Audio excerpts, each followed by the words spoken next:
Welcome back. I'm Brian Downs. This is ProSex Studio, and in this episode we're going to be examining 2017's Call Me By Your Name, directed by Luca Guadagnino. What is the attitude that this movie presents about sexuality? Is it positive or negative? Well, good question. Brief summary. Elio is a young man. He's 17 years old. He lives with his parents in northern Italy. His father is an American and an academic, a scholar. His mother is European. He is played by Timothy Chalamet. Every summer, his father brings in a new research assistant, sort of an intern position. A young scholar who will help the father with his projects. And this summer, it's going to be Armie Hammer, or the actor Armie Hammer playing the character of Oliver. Oliver and Elio will have a romance. Elio will apparently discover that he is attracted to men. Oliver knows this about himself, but isn't comfortable with it.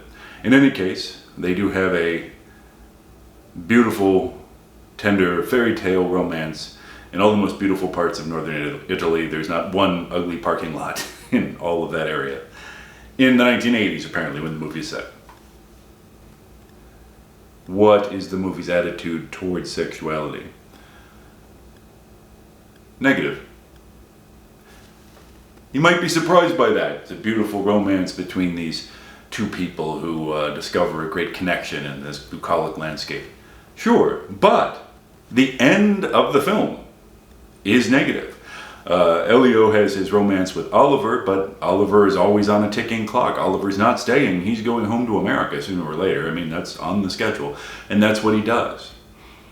And then a few months pass, and Oliver calls from America. Of course, in the 1980s, long-distance communication like this was more difficult than it is today. But he calls from America to tell them that he's gotten engaged to a woman. Now, Oliver was never really comfortable with his homosexuality, and he mentions his father. Elio's parents are very accepting of Elio's attraction to and relationship with Oliver, and in this last phone call, Oliver says, well, you're lucky. My father would have put me in a correctional institution. So Oliver goes to Italy, and what happens in Italy stays in Italy, and he knows while he's there that clock is ticking and that he's going to go home, back home to his native culture, his native country, to the disapproving father, and he's going to marry his beard. That is tragic. But that's the last thing that happens in the film. I'm going to touch on that finality in a moment. So Elio has this relationship with Oliver, but it ends with Elio in tears. The last shot of the film, which lasts for more than 3 minutes, is Elio staring into a fire and weeping. It lasts for the entire sequence of the end credits. Elio is heartbroken. Also, by the way, during the course of the film, Elio had a little relationship with a local girl. Her name is Marzia. And he kind of plays her off. He comes onto her pretty strong, but then he's really more interested in Oliver. And he ghosts Marzia, and she's come to the house and say, what's going on? And she says, am I your girl? And he just shrugs at her and she rides away. So that doesn't end very happily for Marzia, at least.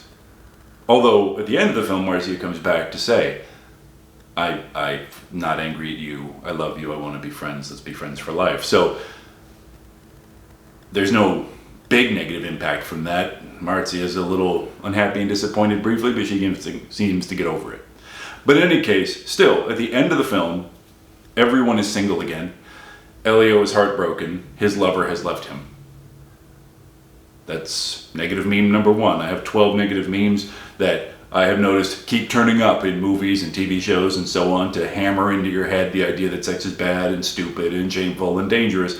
And this is negative meme number 1, the wanting disaster. Wanting sex, desiring sex, having sex always leads to some kind of bad outcome, and in this bad outcome, it's heartbreak at the end of the film. So that's that.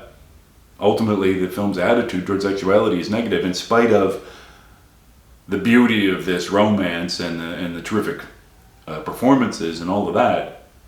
We wind up with the longest shot in the film, 3 minutes plus, of Elio weeping with no hope of comfort.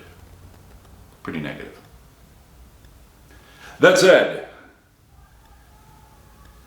this is a terrible film. Am I the first guy to notice this? Holy cow. Two guys meet each other. They're clearly attracted to each other. We spend an hour and 20 minutes with them kind of circling each other. Get it on already. There's no conflict. Here's some of the basic rules of drama, right? Exposition, rising action, conflict. There's no conflict. There's no conflict at all. It's set in the 1980s, and this is a homosexual relationship, but there is hardly a whisper of any kind of disapproval of homosexuality. There are these two local girls, Marcia and her friend Chiara. They don't seem to object to what they clearly see happening between these two men. Oliver flirts a bit with Chiara, and Elio has his relationship with Marcia, which is actually pretty physically intense, and Elio seems intensely interested in her physically. There's especially a sequence where they make love in the attic, where she is slowly stripped out of her bikini. It's very erotic. It was pretty rare for a movie that's regarded as a flagship of LGBT happiness to feature a long sequence of a young man eating a pussy, but, okay, why not? That's innovative. But here's my point. The girls don't object to their homosexuality. Elio's parents don't object. In fact, Elio's parents kind of are like, hey, boy, you seem to like Oliver. Well, good for you. There's nothing, right? And it's the 1980s. So it was a different attitude than we have today in the West. Not a whisper of that. Nothing. It would have been a better film if Oliver had said, oh, hey, I'm attracted to you, but I can't do that because if they find out that I'm gay, they'll fire me from the university, I'll lose my scholarship, right? Some kind of danger, some kind of stakes, some kind of threat. There's none of that in this movie. It's just two guys who clearly are into each other, and you're just sitting there being like, are they going to get together or what? It's like everyone in their family, everyone in their social circle. It's like, you're going to get together or what? Elio's mother sits him down on a bench in the garden at one point and says, yeah, you like Oliver, don't you? Oh, he's nice. But she says everything but, why ain't you swinging on that dick already? Just do it. Finally, like an hour and 20 minutes into the film, they kiss, and Oliver says, no, we can't. I don't want to do anything we should be ashamed of. And clearly we see that Oliver's uncomfortable with the fact that he's gay. Great, super, here's some kind of conflict. Good, now what? Is Oliver so uncomfortable that he'll come to blows with Elio?